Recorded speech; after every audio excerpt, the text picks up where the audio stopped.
What if I told you there was a way to earn $100,000 per year using dividends that didn't require complicated analysis, options, or a multi-million-dollar portfolio?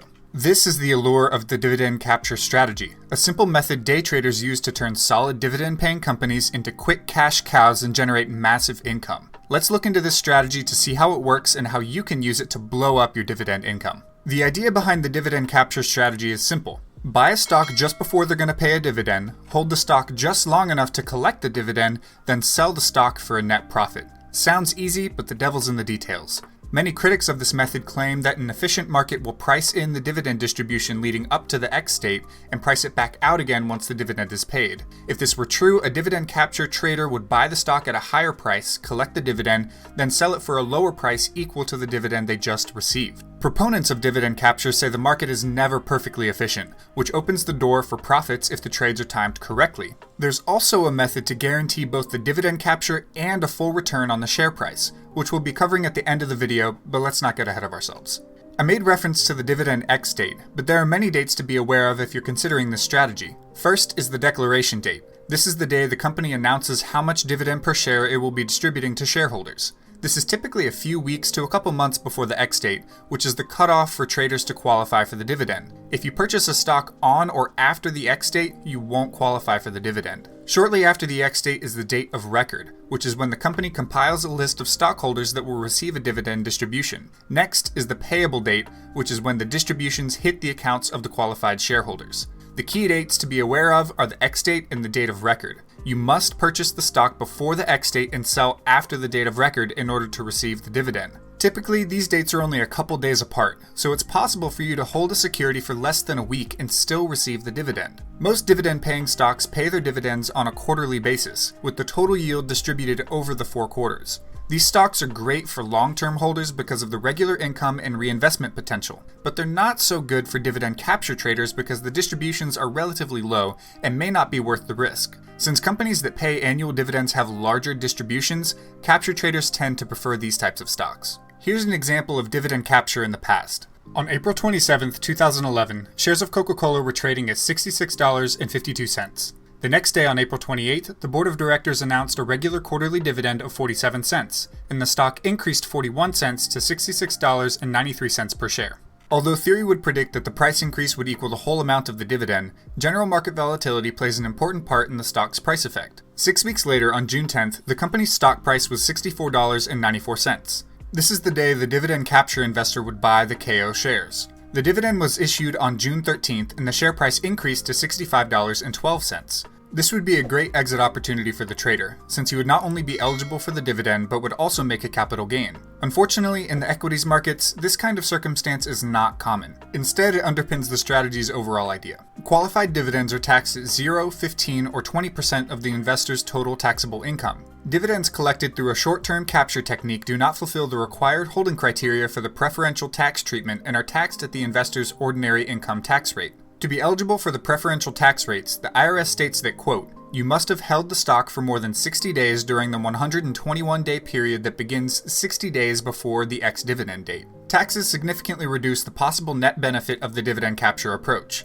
It's crucial to remember, however, that if the dividend capture method is used in an IRA trading account, an investor can avoid paying dividend taxes. Transaction fees reduce the total of realized profits even further. When transaction charges to buy and sell the shares are factored in, large positions are necessary to realize the strategy's full potential. A pure dividend capture strategy's potential profits are normally minimal, while potential losses may be significant if a negative market movement happens during the holding period. A reduction in stock price on the X date that surpasses the dividend amount may require the investor to hold the position for a longer length of time, which introduces systematic and company-specific risk into the strategy.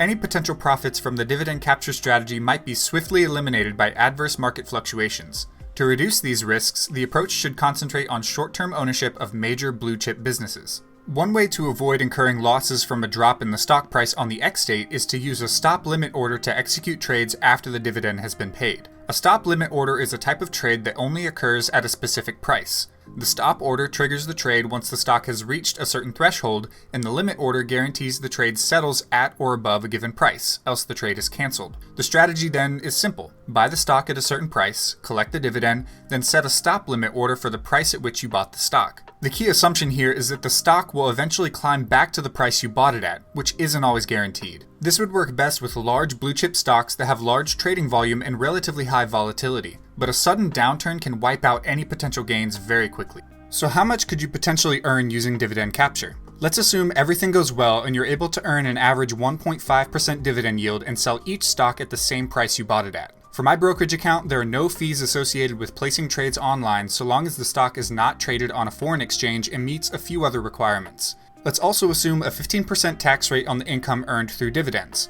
If we start with $1,000 and make one of these trades every week, we basically compound a 1.5% gain 52 times over the entire year. After 1 year of trading, our $1,000 will have grown to $2,168.87. Subtracting the 15% tax, we're left with $1,993.54 with a total net profit of $993.54. Not that impressive considering that everything went perfectly and no capital losses were incurred when trading after the X date. If we start with a much larger position, we can start to see how day traders would use this strategy to make some serious money. With a starting balance of $50,000, the same scenario would yield a net profit of $49,677.12 after taxes. Now what happens if our average yield is much higher, say 2.5%? This is where things get interesting. If a capture trader starts out with $50,000 in this scenario, they would earn $110,972.28 after taxes. That's just by executing 2 trades and maybe a few hours of research per week. It's important to note that just a single bad trade in this scenario can completely wipe out your position. Say midway through the year, a company you're using this strategy on has a corruption scandal right as you get ready to sell out of the stock and the price dips 40%. If you started with $50,000 and earned 1.5% each trade, your total balance will have dropped to $44,181.29 and you'd still owe $3,545 in taxes. Assuming everything goes well after that point, your balance at the end of the year would be $65,066. Subtract taxes and you're down to just $58,388 for a net profit of $8,388. Not really worth the effort or the heart attack. So should you do dividend capture? The idea of quickly buying in and selling out of a stock and making some quick cash is very alluring, but the viability of the strategy is still not certain. In order to realize massive gains, you'll need to have massive positions, else taxes and trading fees can completely wipe out your profits. After reading and researching this technique, I'm gonna try it out just using a couple $100 to see how it works.